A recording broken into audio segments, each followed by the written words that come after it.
ছিংগাপুৰত এটা মৰণোত্তৰ পৰীক্ষা হৈছিল, তাৰপিছত অসমতো হ'ল।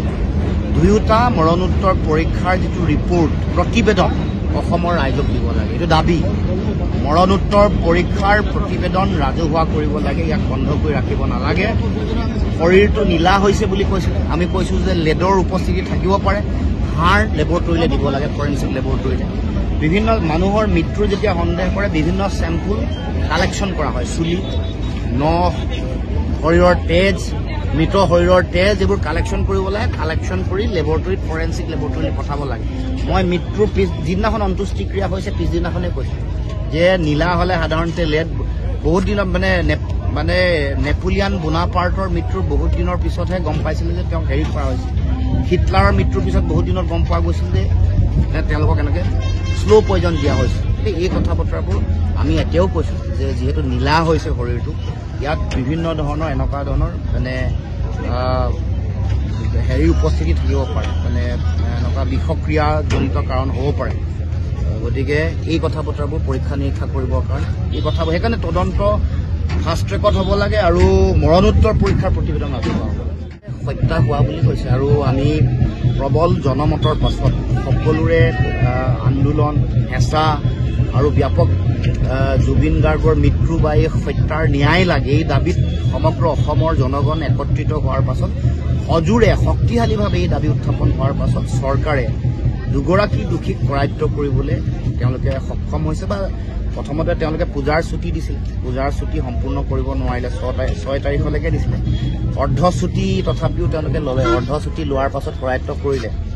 কিন্তু কৰায়ত্ব কৰাৰ পাছত মূল কথাটো বহুতেই কৈছে যে কৰায়ত্ব কৰাটো ডাঙৰ কথা নহয়, কিন্তু শাস্তি পাব লাগিব। আনকি পেট্ৰিচিয়া মুখিমৰ নিচিনা অতি শক্তিশালী সাংবাদিক উত্তৰ পূৰ্বাঞ্চলৰ তেওঁ কৈছে যে কনভিকশ্যনটো মেইন কথা। এৰেষ্টটোক লৈ আমি প্ৰশংসা আৰু ধন্যবাদ বুটলি লাভ নাই, কিন্তু কঠোৰৰ পৰা কঠোৰতম শাস্তি পাব লাগিব। কিন্তু তাৰ লগে লগে আৰু দুটা কথা গুৰুত্বপূৰ্ণ কথা, সেইটো আমি উত্থাপন কৰিছোঁ, ফাষ্ট ট্ৰেক কোৰ্টত বিচাৰ হ'ব লাগিব, সোনকালে যাতে শাস্তি পায়।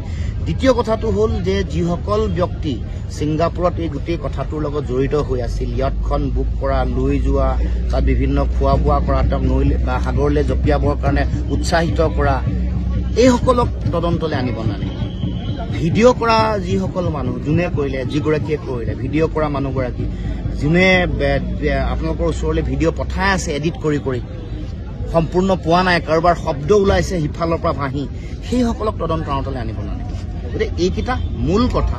গতিকে আমি বিচাৰোঁ যে যদিও দুয়োগৰাকী অপৰাধী একেটা দিনতে একেটা ঠাইতে আৰু একেদিনাই কৰায়ত্ব কৰিছে, তথাপিও আমি বিচাৰোঁ যে এতিয়া বিভিন্ন ধৰণৰ কথা বতৰা আহিছে, তেওঁলোকক কৰায়ত্ব কৰিছে, তেওঁলোকৰ লগতে মোবাইল আছে, তেওঁলোকৰ ফটো বাহিৰলৈ দি দিয়া হৈছে, গাড়ীখনত গৈ থকা ফটো, এইবোৰ মানে জনগণৰ শুভক প্ৰশমিত কৰিবৰ কাৰণে তাৰমানে এইটো সস্তীয়া মাৰ্কেটিং কৰা হৈছে নেকি, এইবোৰ কথাও আহিছে।